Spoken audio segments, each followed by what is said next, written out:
بسم اللہ الرحمن الرحیم۔ السلام علیکم ورحمۃ اللہ وبرکاتہ۔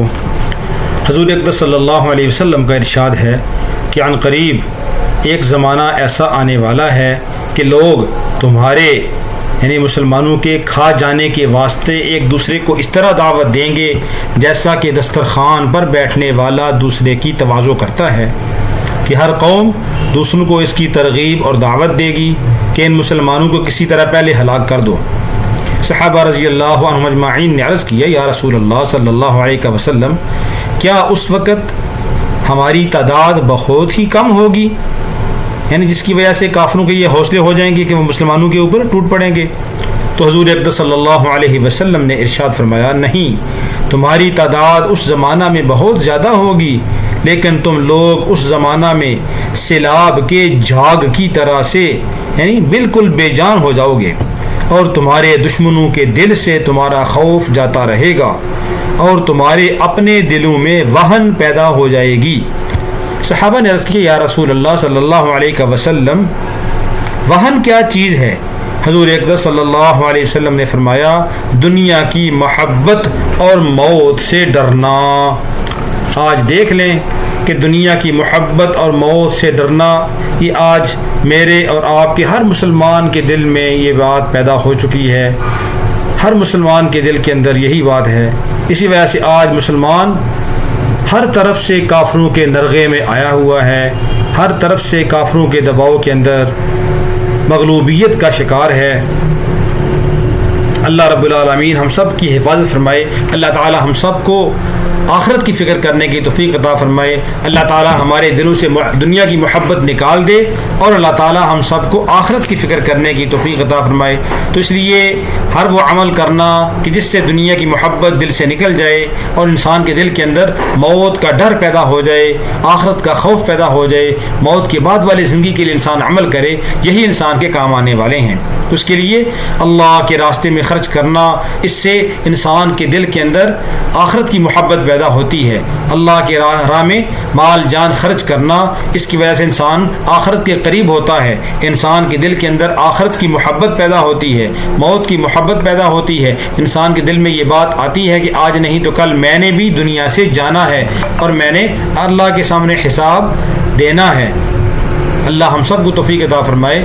تو آخرت کے اعمال میں سے یہ بھی ایک بہت بڑا صدقہ جاریہ ہے۔ ایسے علاقوں کے اندر پانی کا انتظام کرنا جہاں پانی نہ ہو، تو یہ جنوبی پنجاب اور سندھ کے اندر بہت زیادہ پانی کی قلت ہے، تو وہاں پر ہماری کوشش ہے کہ انشاءاللہ ہر گھر کے اندر پانی پہنچائیں۔ اس کے لیے یہ ہینڈ پمپ لگوائے جاتے ہیں۔ تو یہ بھی ایک ہینڈ پمپ محمد شعیب صدیقی اور ان کی بہنوں کی طرف سے یہ لگایا گیا ہے، یہ ضلع خیرپور میرس کے اندر، جو انہوں نے اپنے مرحومین رابعہ خاتون، شوکت علی، اقبال احمد صدیقی، سید زاہد علی، نثار احمد اور سعیدہ احمد، ان کے ایصال ثواب کے لیے لگایا ہے۔ اللہ رب العالمین اپنی بارگاہ عالیہ میں قبول فرمائے۔ اللہ تعالیٰ ان کے خاندان کے تمام مرحومین کی مغفرت فرمائے۔ اللہ تعالیٰ ان کی آخرت کی منازل کو آسان فرمائے، ان کی قبروں کو جنت کا باغ بنائے۔ اللہ تعالیٰ جنت الفردوس کے اندر ان کو اعلیٰ مقام نصیب فرمائے۔ قبر کے عذاب سے، جہنم کے عذاب سے اللہ تعالیٰ محفوظ فرمائے، اور اللہ تعالیٰ محمد شعیب صدیقی اور ان کی بہنوں کو اپنی شیان شان اجر عظیم عطا فرمائے۔ اللہ تعالیٰ ان کے مال جان اولاد میں برکت نصیب فرمائے۔ اللہ تعالیٰ ان کی تمام جائز مرادوں کو پورا فرمائے۔ تمام بیماریاں، مصیبتیں، پریشانیاں اللہ تعالیٰ اپنے فضل و کرم سے دور فرما دے۔ اللہ تعالیٰ ان کو آئندہ بھی نیکی کا کام کرنے کی اور گناہ سے بچنے کی توفیق عطا فرمائے۔ جب انسان کسی نیک کام کرنے کا ارادہ کر لیتا ہے، اللہ تعالیٰ اس کو توفیق عطا فرما دیتے ہیں۔ انسان نیت کر لے میں نے گناہ نہیں کرنا، اللہ تعالیٰ گناہ سے بچنے کی توفیق دے دیتے ہیں۔ جب تک انسان نیت نہیں کرتا، اس وقت تک توفیق بھی نہیں ملتی۔ اس لیے ہر وقت میں ہمیں اپنی آخرت کو سامنے رکھنا چاہیے کہ کوئی پتہ نہیں کس وقت موت آ جائے۔ موت کے بعد کی زندگی حقیقی زندگی ہے، دنیا کی زندگی ایک عارضی زندگی ہے۔ اس کو تو فرمایا لبیت العنکبوت، یہ تو مکڑی کا جالا ہے۔ دنیا کی زندگی جیسے مکڑی کا جالا، اس کی کوئی حیثیت نہیں ہوتی، اسی طرح دنیا کی زندگی کی کوئی حیثیت نہیں ہے۔